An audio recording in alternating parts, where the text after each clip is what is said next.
The Volvo XC90 is a luxury 3-row SUV with loads of helpful tech and a unique sense of style.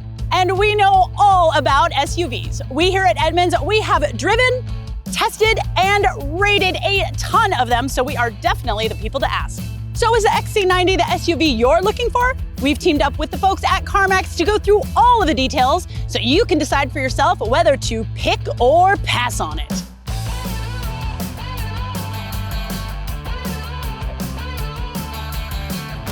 So what are we looking at? This is the second and current generation of the Volvo XC90. It is a mid-size 3-row luxury SUV with room for 6 or 7 passengers. This one is a 2023, but this version of the XC90 came out all the way back in 2016. There have been some notable updates since then, including a handful for this 2023 model. Now, what we're going to cover today will be true of all XC90s going back to 2016, but we recommend shopping for a 2018 or newer model because those get a few extra standard features. The XC90 competes with other luxury 3-row SUVs like the Acura MDX and the Audi Q7. The good news? When we checked recent prices, the XC90 costs a few $1,000s less on average than both of them. Now, if you're going to be hauling your family around in this thing, you want to make sure that it's reliable and that it has good crash test ratings too. For reliability, we go to RepairPal. That is an independent source for reliability ratings. And RepairPal scores the XC90 at a 3.5 out of 5, putting it right in the middle at 8 out of 14 mid-size luxury SUVs. Now, Volvo has a reputation for building cars with the latest and greatest driver's aids, but how does it do in crash testing? Well, the XC90 gets high marks from the IIHS, and it also gets a 5-star crash rating from NHTSA. The only dings on its IIHS rating are for latch anchors that are a little difficult to find and headlights that don't provide equal coverage of the road from side to side. Those crash test awards look good, but what about the rest of this SUV? One of the things that we really like about the XC90 is its helpful driver's aids. In Edmunds testings, we saw that the adaptive cruise control, and that's the technology that allows you to keep a set speed and distance between you and the car in front of you. We found that that technology here is really, really good. It accelerates and brakes smoothly in response to what the car in front of you is doing, and that can't be said for all systems like this. And we also really like the lane keeping assist feature. What that does is it keeps you centered in that lane by making little adjustments to your steering wheel if you find yourself maybe going over it on this side or over on that side just a little bit. We also like the automated and emergency braking with its alerts that are helpful instead of panic-inducing. This is where you and your passengers are going to spend all your time, so it's got to be good, right?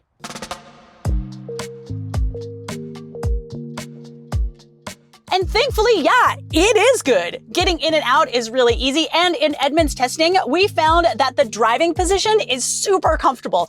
In fact, the front row is really spacious, both head and legroom. We also dig the visibility from the driver's seat. I mean, the windshield is wide and the seating position is high enough that you can see easily over the hood. All right, what about the other rows?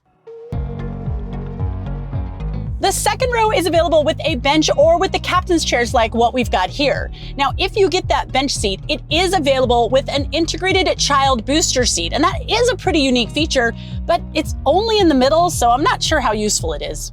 Now, these seats are manually adjustable. They can both tilt and slide back and forth to make adults more comfortable. But putting adults in the second and third row is going to result in some cramped legroom, so be sure to keep that in mind. Storage for small items like water bottles and purses is better in the second row than up front, where you've only got a small cubby and a couple of slender cup holders. Now, if you're looking to install car seats back here, the latch anchor points are clearly marked, but they are a little deep into that seat cushion, so they might be a little difficult to find. We wish that this door opened wider, especially if you've got a larger car seat like this. And unfortunately, there aren't any latch anchor points in that third row, but honestly, it would be a chore to get a seat back there through a narrow passage. There is a lot of cargo space in the rear, and it's really easy to access.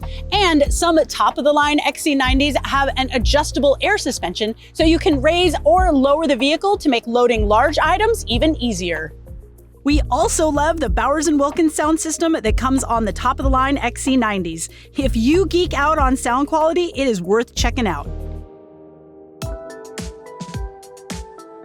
Volvo introduced a plug-in hybrid version of the XC90 with this generation back in 2016. So what that means is that you can drive it like a regular hybrid, or you can charge it and then you can go short distances on electric power alone. And you don't even need any kind of special charging station, just any old outlet. Older XC90 plug-in hybrids got less than 20 miles of all-electric range, but they almost doubled that range starting in 2022, giving you more than 30 miles. So if you want the plug-in XC90, we definitely think it's worth looking for a newer model. But even when the battery isn't juiced up, you'll still get a little bump in fuel economy with the plug-in hybrid XC90. But if you've got a reasonably short commute, well, then the plug-in hybrid might be a good option for you. And if you want to learn more about plug-in hybrids, don't worry, we gotcha.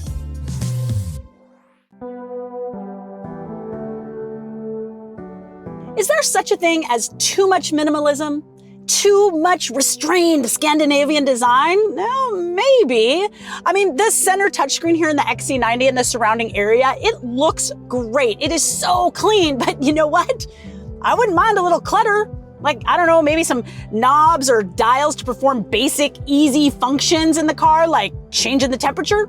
I mean, changing the air conditioning temperature while you're driving on the touchscreen, it can be really challenging. So it would be nice if you had a knob here that you could just reach over and dial it in so you could lower the temperature in the car and never have to take your eyes off the road. Wired Apple CarPlay and Android Auto are both standard features on the XC90, so you can connect your phone and immediately be greeted by a familiar operating system. Unfortunately, the default system in this touchscreen can be confusing to use in our opinion, and it takes a while to learn. Now, if that sounds frustrating, Volvo improved the voice controls for the XC90 in 2023 with the integration of Google, so you no longer really have to hunt around for those buttons. Set the temperature to 72 degrees. Sadly, the complaints don't end there. Many owners have noted frustrating issues with the touchscreen deactivating while driving. Yeah, a black screen can be really disconcerting. It is not the best. So what do you think? Does the Scandinavian design, great driver's aids, and available plug-in hybrid drivetrain make this a pick? Or does a fussy touchscreen make you just want to pass on it? Let us know in the comments, and we'll see you soon.